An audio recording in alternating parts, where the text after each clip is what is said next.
Oh my goodness, it is like 11 degrees here. I'm a bit chilly and it is so windy. I can't believe how quickly the weather has changed from Sunday, which was absolutely gorgeous, to today, Tuesday, which is really nippy and really windy. But I'm at an apiary that is actually really shady and quite not one of my best apiaries, but you can see that my bees, this hive is still flying, and it just shows what difference there is in hives, and some like the warmer weather and some will come out whatever the weather. Only it was this quick in real life, but I thought I'd better do a bit of garden maintenance just to make sure they could actually get in and out. That's a bit better.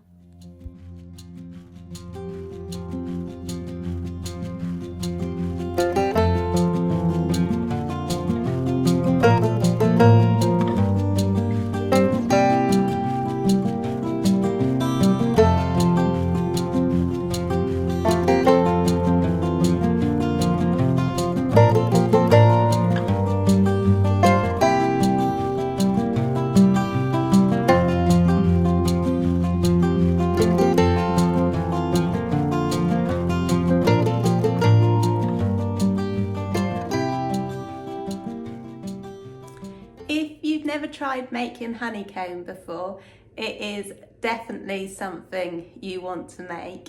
It is so easy to make, absolutely delicious, probably not the best for your teeth.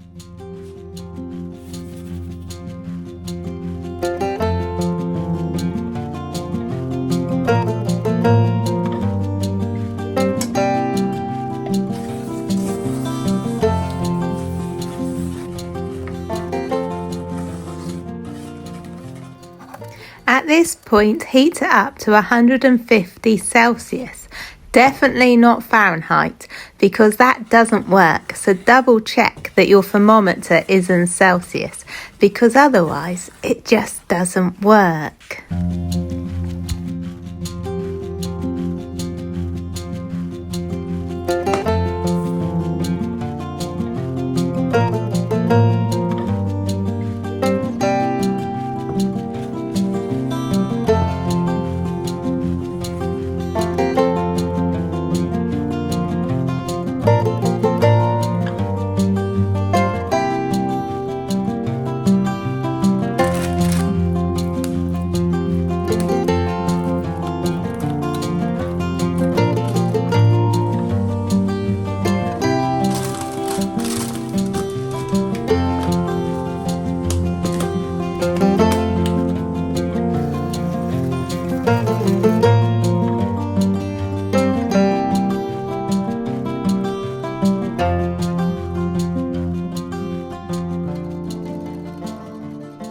So the third attempt, I think we finally got there. I really jinxed things, didn't I, by saying that it was easy to make, but it didn't help that I was using bicarbonate of soda that was best before September 25.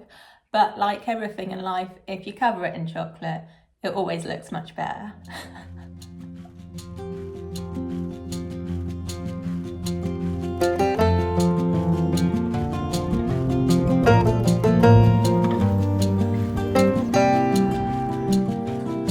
I thought I'd tell you why I decided to become a beekeeper.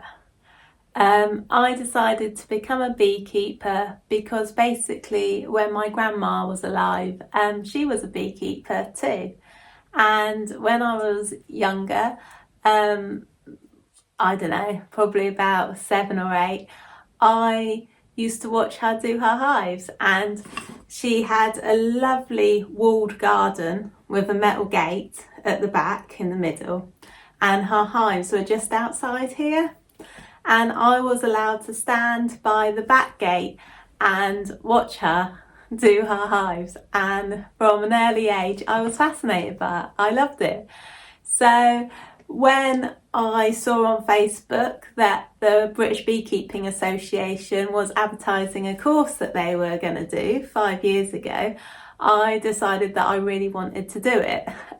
Probably wasn't the best of time because I was a single mum with 2 smallish children, and the logistics of trying to find someone to look after them on a Monday night was never easy, but I managed to go and I really enjoyed these courses. They were mostly theory based when I'm a very practical person and I learn best when I'm doing something or visually, but I really did enjoy them. And then at the end of the 5 theory classes, we then got to do a practical session on another beekeeper's apiary. And I was so excited about this. I was not nervous at all. I was just excited. I could not wait to get in there. And when I did, it was just wonderful. The smell of the bees, the noise of the bees. Yeah, I was hooked from that moment on.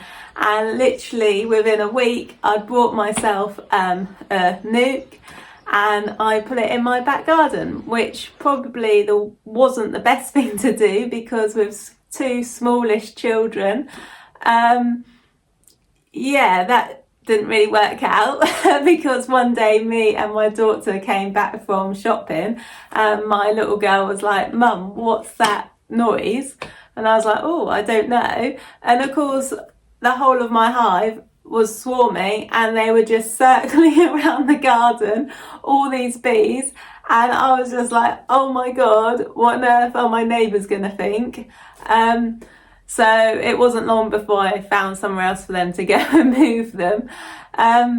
But even so, I loved it, and I'm hopefully a much better beekeeper now than what I was then because experience is what it's all about. But I have such a big passion for it. It is my life's passion. Making up brood frames is probably one of the most boringest beekeeping jobs that has to be done. But you've got to do it now because you know that just around the corner the beekeeping season is going to well and truly kick off, and then you are going to need every bit of kit you can possibly get your hands on. If you are a seasoned beekeeper, you probably don't want to watch this, as I'm making up my frames in the Claire way of making up frames, which is probably not the proper way, but it works for me. And the bees don't seem to mind. The kids asked me when we were going to have a normal sitting room. That's something that I can't answer, but at least it's a bit clearer now.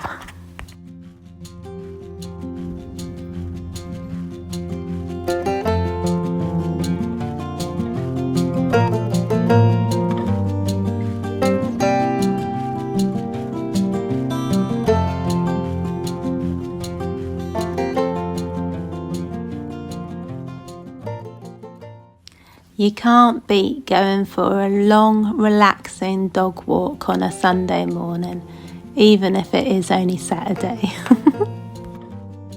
A few cuttings, Steve said. I think he might have harvested the whole laurel bush. But we've cut the ends off them and stuck them in the hole next to the laurel hedgerow that we've already planted, so hopefully they'll take and thicken it up. Fingers crossed.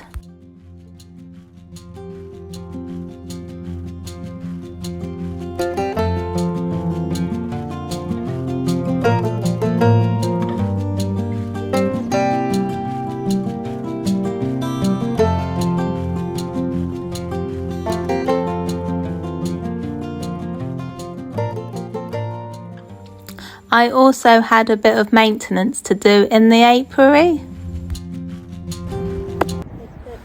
and needed a bit of a hand.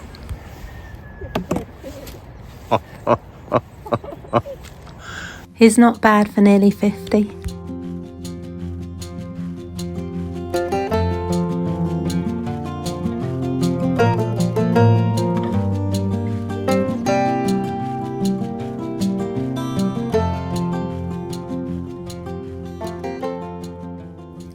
Then the rest of the week was giving more honey boxes to the hives that needed space, but The weaker hives was feeding as they were still running out of stores. Hopefully the weather next week will be warmer, and then I can change this nuc into a normal size hive, as this queen has laid up a lot of brood and they will need the room when they emerge. These hives all seem to be doing really well and need more space, but I don't want to give them too much as it is still really cold at night and I don't want to chill the brood. If you are still here, thank you so much for watching, and I hope that I'll see you on the next one. Take care.